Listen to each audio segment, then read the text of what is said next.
Sexuality has been a foundational aspect of human life since the beginning of civilization. Yet societies have often imposed restrictions on sexual behavior through taboos, laws, and cultural expectations. While some cultures celebrate sexuality as a natural and essential part of existence, others view it as a matter requiring regulation, discipline, or even suppression.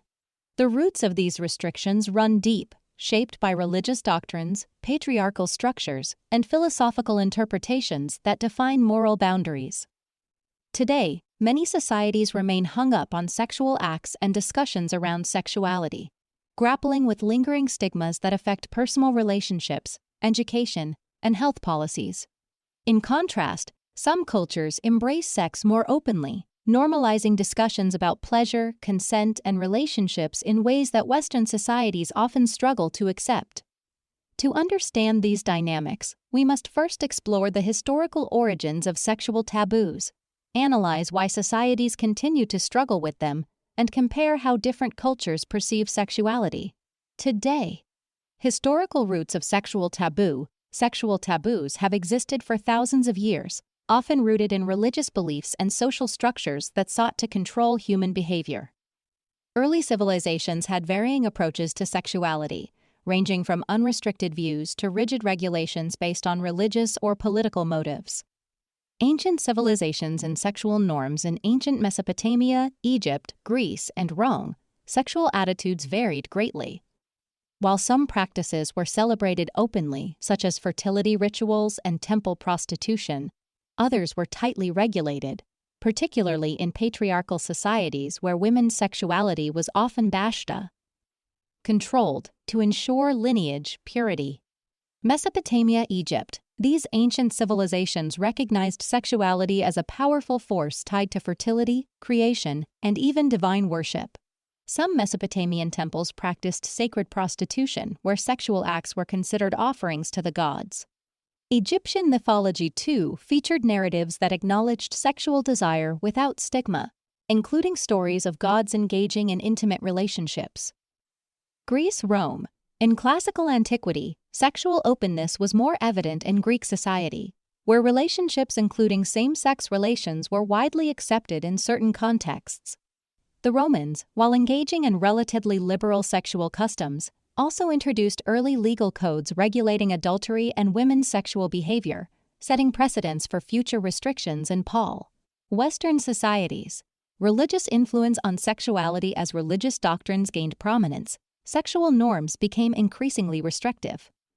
Major religions, including Christianity, Islam, and Judaism, developed moral frameworks that emphasized sexual restraint and chastity, often associating sex with sin outside of marriage. Christianity. Early Christian teachings emphasized celibacy, monogamy, and the control of carnal desires. The Church viewed sex as permissible only within marriage and primarily for procreation rather than pleasure.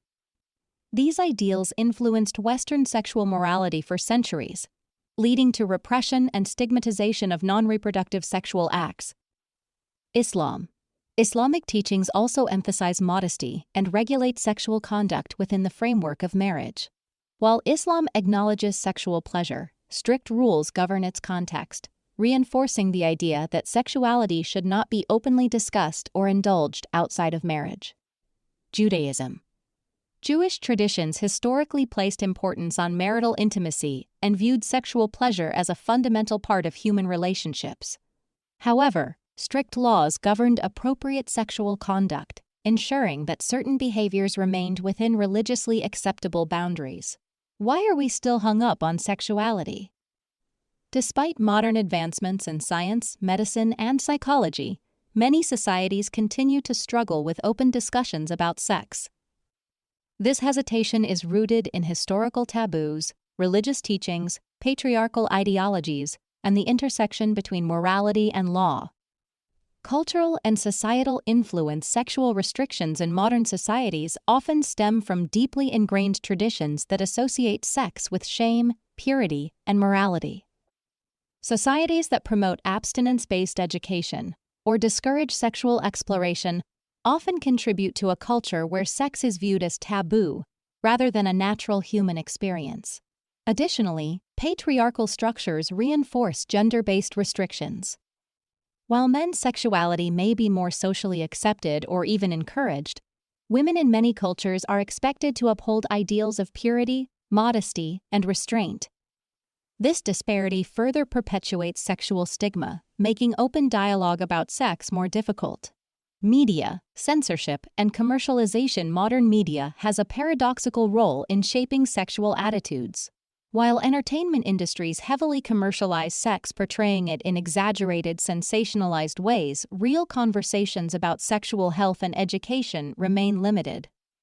Society's discomfort with discussing genuine sexual needs, consent, and pleasure leads to misinformation and reinforces shame around the subject. Similarly, censorship laws in many countries restrict sexual content in literature, films, and public discourse, limiting access to open discussions about sexual health and rights. Psychological factors. The fear of moral decline. One major reason societies remain uncomfortable with sexuality is the belief that sexual openness leads to moral decline. Historically, conservative groups have argued that liberal sexual attitudes erode traditional values, weaken family structures, and promote immorality. This fear contributes to the suppression of sexual education and the reinforcement of shame-based narratives. How other cultures view sexuality. Not all societies view sexuality through the lens of restriction. Many cultures openly embrace discussions about sex, recognizing it as a fundamental part of human relationships and personal well-being. Cultures that normalize sexuality. Some societies have a more progressive approach to sexuality, prioritizing education, personal freedom, and open conversations about sexual health. Mangaya, Polynesia.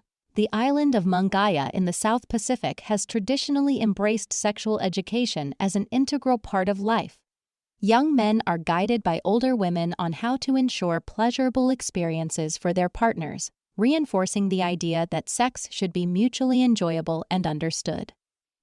Scandinavia. Nordic countries are widely regarded for their progressive attitudes toward sexuality. Countries like Sweden, Denmark, and Norway emphasize comprehensive sex education, destigmatizing conversations around pleasure, consent, and reproductive health. Cultures that restrict sexuality. Other societies uphold conservative values that regulate sexual behavior, often linking it to morality, honor, and social status. China, India. Historically, both China and India have emphasized sexual purity, particularly for women. In many traditional Chinese and Indian cultures, virginity before marriage is highly valued, and sexual discussions remain restricted. Iran, Saudi Arabia. Middle Eastern societies influenced by Islamic law have strict regulations surrounding sex and gender roles. Discussions about sex outside of marriage are considered taboo, and laws governing public behavior reflect these conservative ideals. Challenging sexual taboos. The history of sexual taboo reveals the complexities surrounding human sexuality, shaped by religious beliefs, cultural traditions, and societal norms. While some societies continue to struggle with openly addressing sex, others have adopted more progressive perspectives, normalizing discussions about pleasure, consent, and relationships. Understanding these cultural differences allows us to challenge outdated stigmas and advocate for healthier conversations about sexuality, ones that prioritize education, empowerment, and individual, i.e., freedom rather than shame and restriction.